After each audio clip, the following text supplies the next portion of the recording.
bombs blew up a torture house just south of Baghdad. Welcome to Army Newswatch. I'm Sergeant Stephen Smith. And I'm Sergeant Mike O'Brien. We'll also introduce you to America's last World War I veteran. But first, here's a look at what's going on around the Army. A key ingredient in heroin production poses the biggest challenge for commanders in Afghanistan. Acres and acres of opium poppy fields cover the Afghan countryside. General Dan McNeil, commander of the International Security Assistance Force, believes 20 to 40% of the funding for the insurgency comes from narcotics trade. General McNeil says while ISAF has made progress rebuilding roads and schools, poppy production remains a problem. Last year, more Afghan children in school than there ever have been.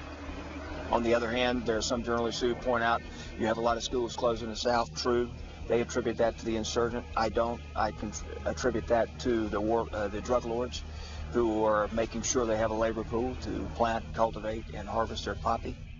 McNeil says there are some signs of progress. With wheat prices on the rise, he's seeing some Afghan farmers planting wheat on former poppy fields. Multiple deployments are taking their toll on soldiers. A new Army mental health survey finds soldiers on their third and fourth deployments have higher mental health and work-related problems than those on their first or second. The study looks at more than 3,000 anonymous responses from 2007 in OIF and OEF. Suicides are up in both theaters compared to previous years. There's less reluctance to go in for counseling, but accessing treatment is harder. Another thing that didn't help, a lack of sleep. Only 5.5 hours a day, not enough for peak performance. One thing that helped soldiers cope, though, was Battle Mind training, a 4-part briefing that prepares troops and their families for combat. You can check out the report at Army.mil. Specialist Monica Lynn Brown is the first female soldier in Afghanistan to receive the Silver Star. The 19-year-old from Lake Jackson, Texas, saved the lives of 5 injured soldiers by using her body as a shield following a roadside bombing in April 2007. Brown, a medic with the 4th Squadron, 73rd Cavalry Regiment, 4th Brigade Combat Team, was part of a 14 vehicle convoy patrolling near the eastern province of Paktia when a bomb struck one of the Humvees. After the explosion, she ran through insurgent fire and used her body to shield her comrades as mortars fell less than 100 yards away. Brown joined Sergeant Leanne Hester as the second woman to receive the nation's 3rd highest medal for valor during the global war on terrorism campaign. It was a scene straight out of a war zone. All right, ready? 1, 2, 3. Soldiers from Division Special Troops Battalion, 2nd Infantry Division, teamed up with the Republic of Korea's 1st Division Medical Battalion for a mass casualty evacuation exercise at Camp Red Cloud. The two sides trained to respond, treat, triage, and stabilize wounded soldiers and evacuate or medevac them from a mock battlefield. They did a great job through the entire evacuation process to get those soldiers back to a higher level of medical treatment. The U.S. and ROK troops had to learn to communicate with each other effectively to respond to the situation and call in medical reinforcements. The new Army Contracting Command, or ACC, is now up and running. With some 5,800 military and civilian personnel, the new command will oversee global contracts totaling more than $85 billion a year. One of the benefits of our new command is its breadth of contracting capability, whether it be installation contracting, research and development, weapon system production, or sustainment and maintenance. The ACC now falls under the U.S. Army Materiel Command. The realignment will place the majority of the Army's contracting resources into one Army command. Now it's time to give a big Army hooah to the stations that bring Army Newswatch into your home, and especially to CTN 17 serving the city of Ann Arbor, Michigan. And High TV 14 keeping Brooksville, Florida informed. Thanks for watching. Don't go away. We'll head to Kuwait for Operation MySpace. And Army food through the ages. We'll check out what soldiers have been chowing down on and what their taste buds crave these days. Stick around, we'll be right back. Hi, I'm Specialist Geraldine Perez. Your vote gives you and your family members a way to influence how issues you care about are decided. Let your voice be heard. By casting your vote, it makes a difference. Remember, wherever you are, it's not too late to vote. If you have questions, see your voting assistance officer. Be smart. Do your part. I think you should wear a tie. Dad, Dad, nobody wears ties to school. Tie says you're serious. It'll make a good impression. And remember, you're there to study, to learn, and to make something of myself. I got it. Almost half of all UNCF students are the first in their family to go to college. They have some great architecture classes. Dad, I'm not really interested in architecture. Well, keep your options open. And remember, no girls until your work is done. And I'd make sure that I got my lunch. Dad, you're not going. I am.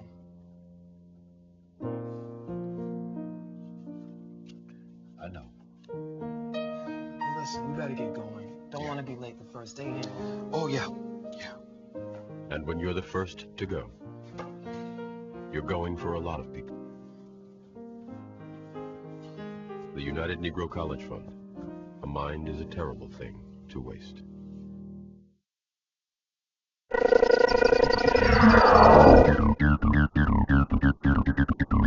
Welcome back. A tactical strike team took out a torture house in Iraq. A U.S. military bomber dropped 6 500-pound bombs to level the compound in Zambrania, just south of Baghdad.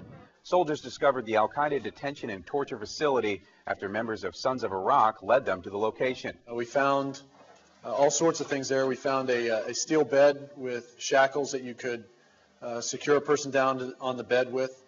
We found handcuffs connected to a metal grate like over a window. We found some exercise equipment in a room. A map drawn on a wall like they had been planning attacks from there. It's believed the 3-building complex was not only used for torture, but also as a prison, a training facility, and a weapons cache.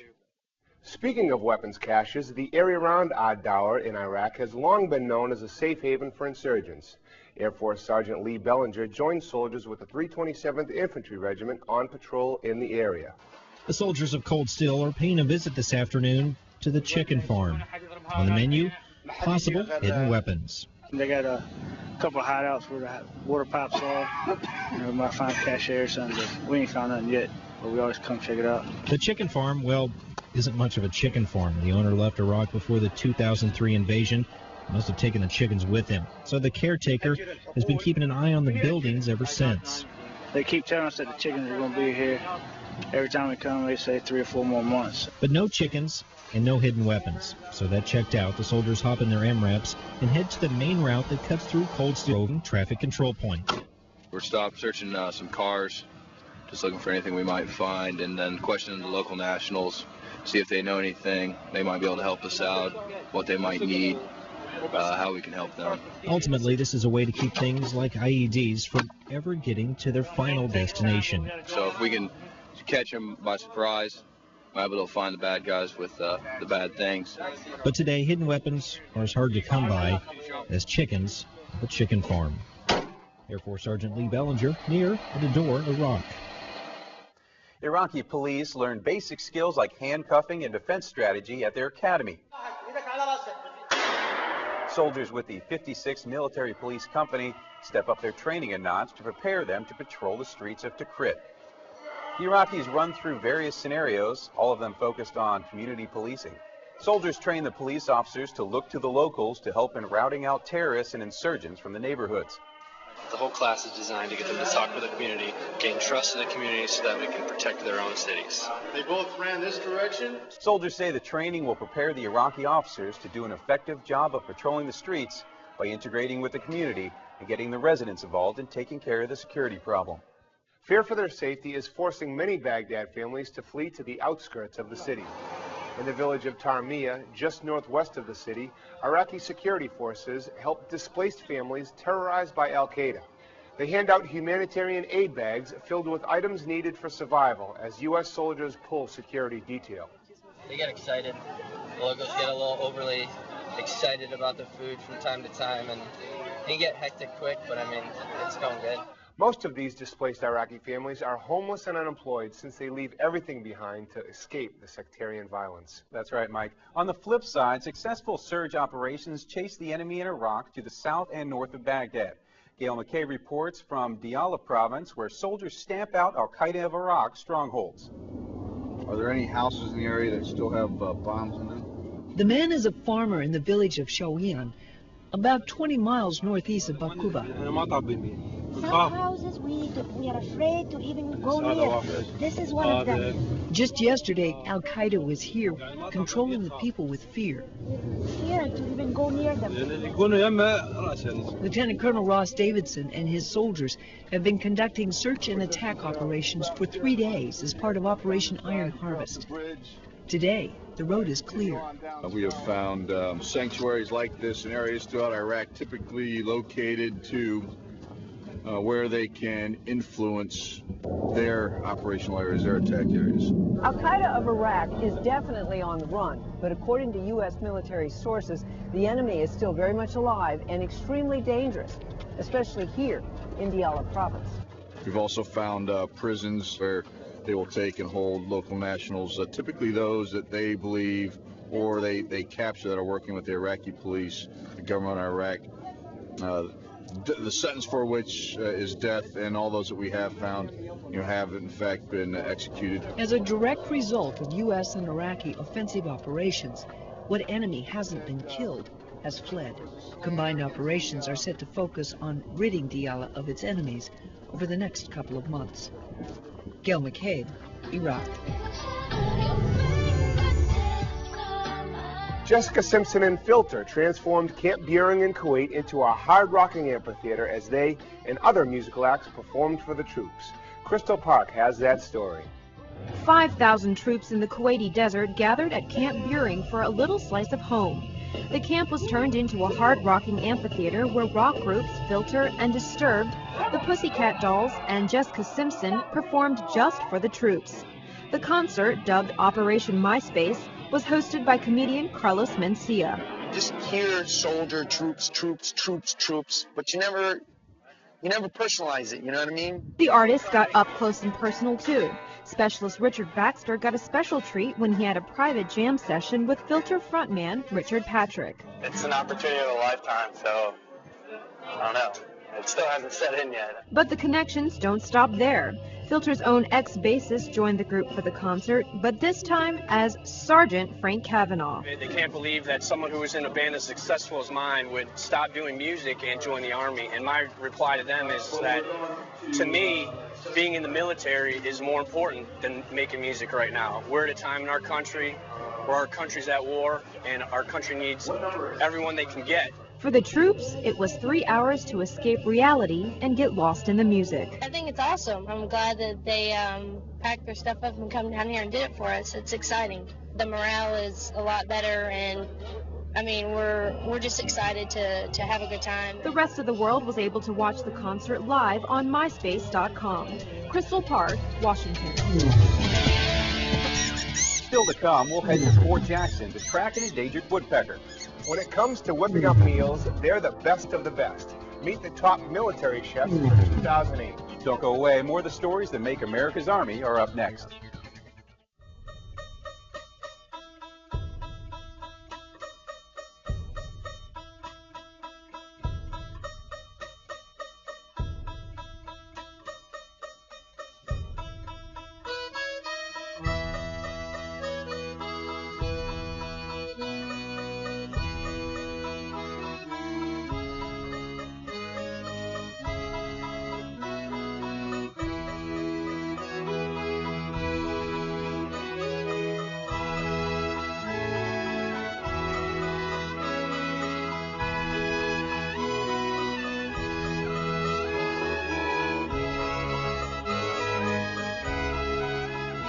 You wouldn't treat a crash test dummy like a child.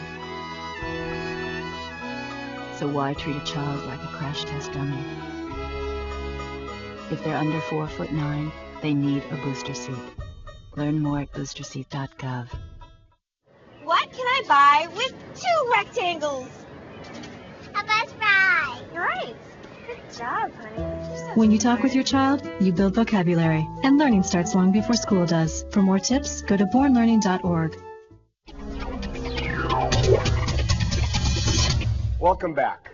A major construction effort is impacting military bases across the globe. It's the largest military construction budget for the Corps of Engineers since World War II, and it's changing how the Army lives and trains. Mary Cochran reports on what this transformation means to soldiers and families. Construction crews are at work raising the bar for military living from Camp Humphreys to Fort Bliss. We're committed for both the soldiers and their families to give absolutely the best facilities we can, because to fight and do what we're asking them to sacrifice, they deserve the best. So that's kind of the bottom line. A bottom line that means major upgrades. The $39 billion budget impacts soldiers and families directly. Barracks with 1+1 living, 2 sharing a kitchen and a bathroom. Child development centers, dining facilities, gyms, and youth centers. This is a great opportunity for us to provide the quality of life that is commensurate with the quality of service of our soldiers and their families.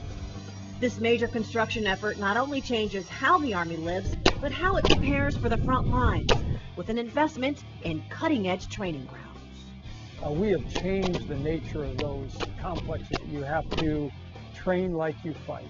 The final part is, you know, money is important. This is the taxpayers' dollars. We have to be good stewards of that. That construction transformation means 15% cheaper, 30% quicker, and environmentally friendly, conserving water, energy, and maximizing the use of recycled materials. Mary Cochran, Washington.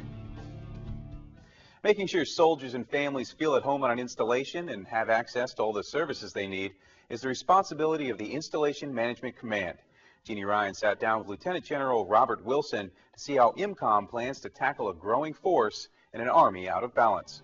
General George Casey has said that the Army is out of balance and that it will take 4 years to regain that balance. What is installation management going to have to do over the course of the next 4 years to help accomplish that? Well, we have to do several things. One, we have to continue to improve our installation readiness, our soldier and family readiness. We need to invest in the 4 imperatives that the Chief has laid out, and that is sustain, prepare, reset, and transform. You know, it's our mission to ensure that the soldiers have a platform that they can get the best training in the world from, that they have a power projection platform they can deploy from. At the same time, they need to be able to have reach back so the families can stay connected, and provide for the families for a quality of life, provide for their children, their education, their child development. And it's our responsibility to look after them. As well as when the soldiers redeploy, we must reset, not only reset the soldiers, reset their equipment, but reset the families so they can refresh themselves and be prepared to support this all-volunteer force. It's so important to us. And then transform. And what we mean by transform, we want to constantly look at ways where we can be better, where we can provide a better standard, a better quality, and meet the capacity and the demands of our Army. What is the relationship between installation management and the individual soldier? I mean, what happens between the two to make the Army what it is? Well, we look at Installation Management Command and the garrison as the Army's home, the big Army. That is the soldier, the family, the children. That's a home where they can thrive, where they should feel comfortable, they should feel safe, and where they can grow. So I want soldiers and families to have an installation where they feel that safety, where they feel that the Army is looking after them, where the community is in support, where they can go to Army Community Services, or they can go to the chaplain, or they can get assistance where they need to be able to deal with routine stresses as well as some of the stresses of persistent conflict. Thanks, Jeannie. At Fort Jackson, not only are soldiers and their families taken care of, but the red cockaded woodpecker has found a safe home too. The Environmental Division there tracks the woodpeckers in an effort to protect the endangered bird. James Williams has more. Usually the cold mornings are the worst. It is a waiting game. It's better to be patient, let the birds do what they normally do than to spook them. I'm seriously ready for this bird to come out. Almost on cue, out comes a young female. Little does she know, she has an appointment with Thomas Clausen. He's here to catch and band this particular bird. You can tell it's female. She has no cockade, which would have been right there. You would have a small red patch, and it's all white. Clausen has been working with red-cockaded woodpeckers for 13 years. He says Fort Jackson has about 34 active clusters, and it's his job to keep track of all the residents. He does so by attaching color-coded bands to their legs. This is like our way of giving her a name. Banding small birds is like giving a young child cough medicine. It sounds worse than it really is.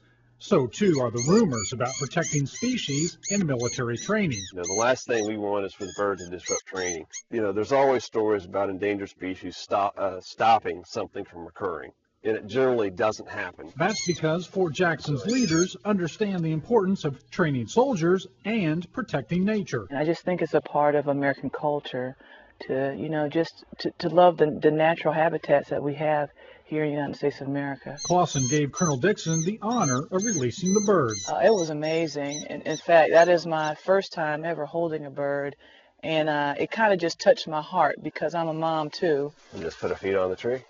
And I know that these birds are here, and we have them reproduce, and it's just all a part of nature. That's just a really beautiful thing. James Williams, Fort Jackson, South Carolina. Fort Jackson uses box cavities in prescribed burning to improve the habitat, which in turn increases the number of red-cockaded woodpeckers that call Fort Jackson home. Change is a way of life in the Army. In the last few years, we've seen alterations on everything from our headgear to our uniforms.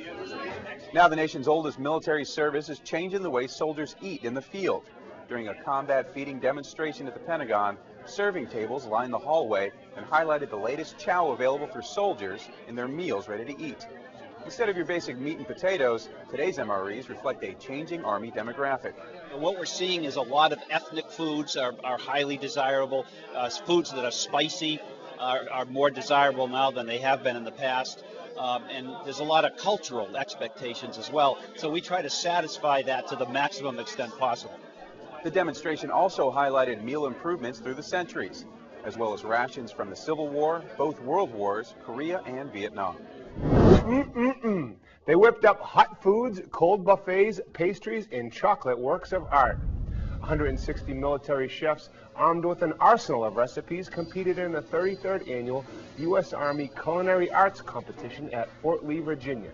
The military cooks battled it out in more than 30 categories, including practical cooking, ice carving, and team buffet. Fort Carson walked away as Installation of the Year, while Fort Bliss took the top prize for field cooking.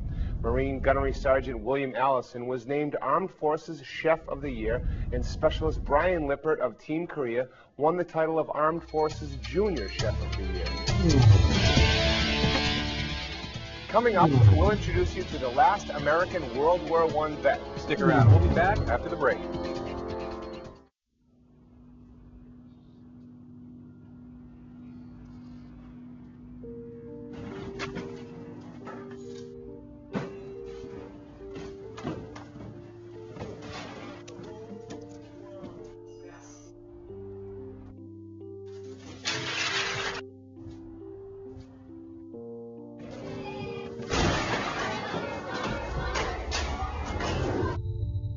AIDS has killed nearly 6 million children worldwide. That's more than every child in every preschool, grade school, and high school in New York, Chicago, Los Angeles, Washington, Atlanta, and Miami combined.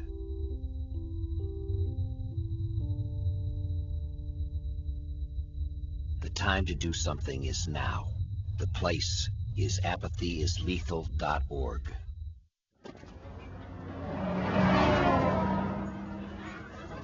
What? All right, what's the joke? What's so funny?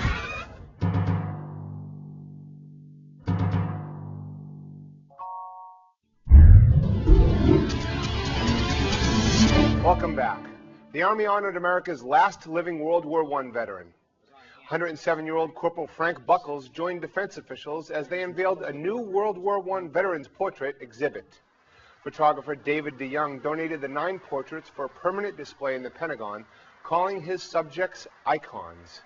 Icons that walked, fought, and experienced one of the most evil wars this planet has seen. Icons that stood their ground so that each of us could be here today. The portraits show the 8 men and 1 woman surrounded by military medals, books, and newspapers of the day. Army officials say the exhibit will be a lasting reminder of those who served in the Great War. 7 of the 9 veterans featured in the exhibit died in the past year. That's right, Mike. Our medical editor, Dr. Paul Little, spent an afternoon with Corporal Buckles and photographer David DeYoung on Buckles Farm in West Virginia.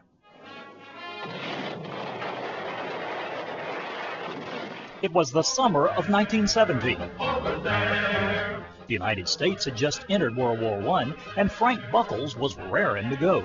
He was only 16, so he lied about his age to get in. I could give my occupation as schoolboy, so I called myself a bank clerk. The war was raging in France, so he asked the recruiter about the best way to see some action.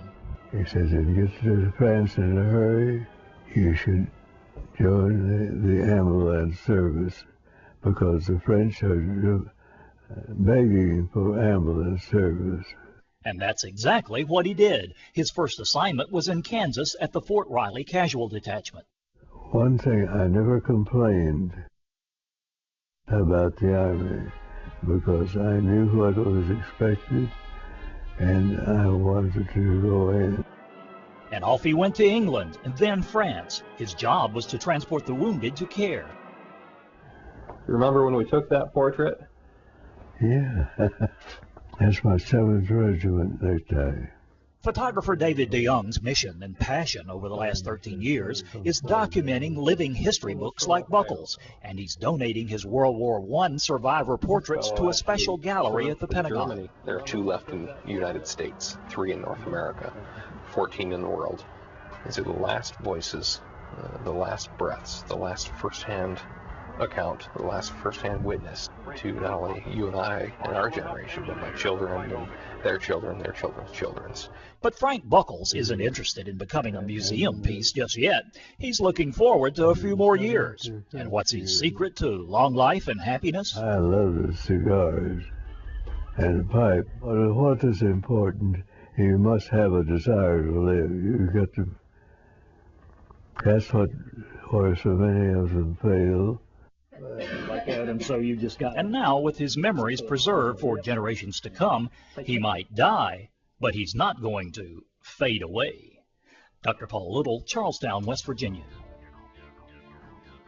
Good story. Think you want to live to 107? At the rate I'm going, I'll be lucky to live to 37. That does it for this edition of Army Newswatch. Join us again next time for the stories that make America's Army.